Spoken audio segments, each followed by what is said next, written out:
Australia Day 1972 saw the first Aboriginal embassy erected outside Parliament House. The native title legislation must be amended. They've walked this land so many times before anybody... Australia, I am sorry. Today on Living Black, the first of a two-part series exploring the background to the James Price Point gas hub. We got as much as we could in a native title system that at the end of the day does not give Aboriginal people the right to say yes or no. Ancient Aboriginal astronomy. We investigate a stone arrangement near Melbourne which could predate Britain's famous Stonehenge. And our music series continues. This week we feature Queensland performer Marcus Corowa. Come together, think how different your view is from mine, yeah. Hello and welcome to Living Black. I'm Carla Grant. The proposed billion-dollar gas hub for James Price Point in the WA Kimberley region continues to tear the local community apart. In a two-part special, Alan Clark investigates how the fight has reached fever pitch.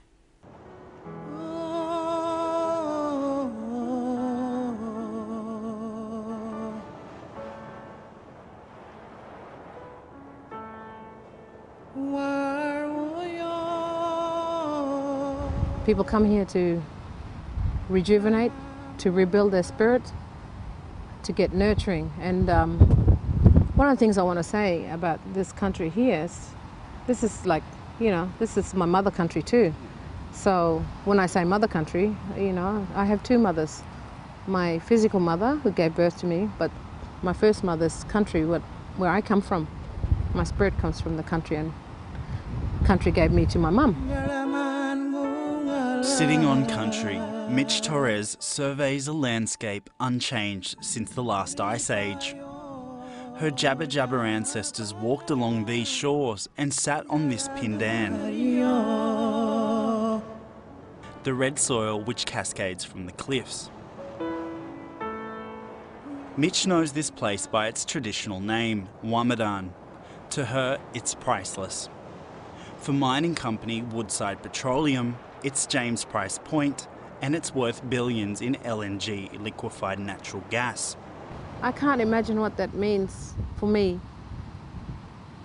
I have no concept of what it means to me, because I cannot imagine not being able to come onto my country.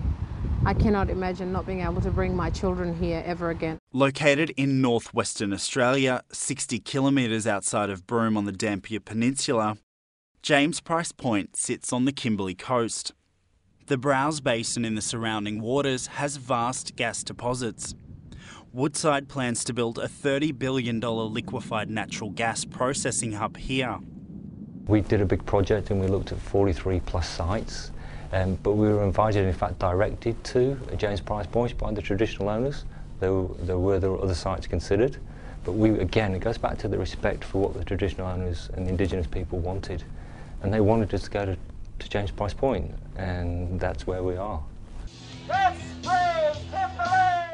But whilst there is vocal criticism from some traditional owners about the project, Jabba Jabba man Lindsay Graderix believes it's a positive step towards economic independence for his people. After working for 10 years in the WA police force, Lindsay left his job and joined Woodside in the hope of increasing employment opportunities for Indigenous people in the Kimberley. As a police officer, he saw too many of his people becoming victims of disadvantage. This dynamic project is coming to our doorstep, and we will take the opportunities, we will take the scholarships, we'll take the benefits and enhance our young men and women an opportunity to go forward, because this is life-changing stuff, this is generational change. This is the reality of Western Australia. A state loaded with vast natural mineral deposits hidden beneath turquoise waters and deep below rich red soil. From the Pilbara to the gold mines, mining is a part of life. And with over 250 Aboriginal communities, the struggle between commerce and culture is a constant. The fight for James Price Point has become a soap opera, with a large cast of players in a high-stakes game. We sat down for 3 years negotiating with the Jabba Jabba and the Gallarabulu people We had some tough negotiations, we had long talks about opportunities, and we believe we've created hundreds, potentially hundreds of jobs and opportunities. Kimberley Land Council, known as the KLC, former President Wayne Bergman headed those negotiations. But a complete breakdown in talks last year between traditional owners and Woodside saw the Western Australian Premier Colin Barnett intervene. I have issued instructions to begin a process of compulsory acquisition of land at James Price Point.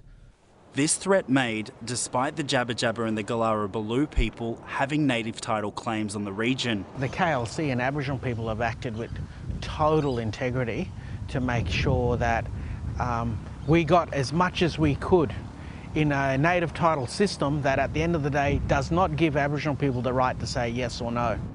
Earlier this year, traditional owners voted on whether to give consent to the gas hub production. The majority voted in favour, 164 to 108. The decision has torn whole families apart and segregated the Broome community. Woodside's promise of a $1.5 billion benefits package to the community, including an initial commitment of 300 Aboriginal jobs, has done little to comfort those who oppose the gas hub. It will break the songlines, it will break people's connection to country, it will break our relationship to the ocean, to the sea life that has always nurtured us. Where do we go to do that? There's no other place. Initial construction has begun on site, but the LNG hub's future rests in the hands of federal parliament. In the meantime, the battle lines have been drawn. While mining magnates, politicians, protesters, traditional owners and police continue to engage in an explosive tug-of-war, Mitch Torres contemplates a future without access to land which she calls her spiritual mother.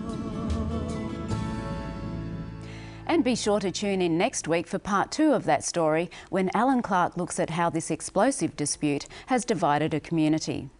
Still to come on Living Black, a stone arrangement in Victoria which could reveal some stargazing secrets of ancient Aboriginal astronomers.